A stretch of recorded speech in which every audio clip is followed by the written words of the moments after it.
Mayong adlaw sa mga amigo tada. So today, mapadto kita sa Y-Zone, no? Sa may Mandaluyong. Sa Yamaha flagship store. Yan. Para tumingin ng motor.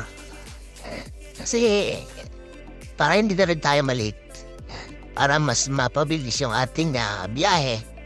Kaya kailangan na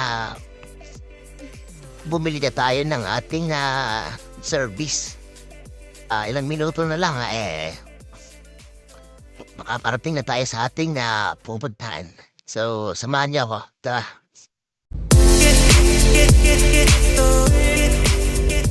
So, nandito na tayo guys sa Y-Zone, no? Titingin-tingin muna tayo ng mga naka-display na motor. Pero sa lahat, ito talaga yung nagtitipuhan ko. Yan. Color black. At hindi ganun kataas. Saktong-sakto sa height ko.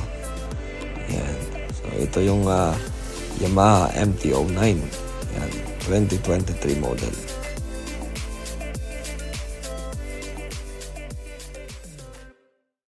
So, ayan na. Mag-start na si Kuya. So, bali, i-activate niya na yung ating unit para may uwi natin ngayong hapon.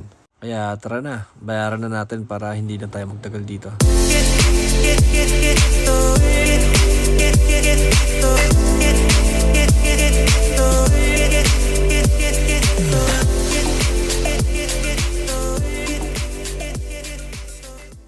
And finally guys, nandito na nga tayo sa service area para i-discuss sa atin ni Kuya yung tungkol sa mga parts and features ng ating motor.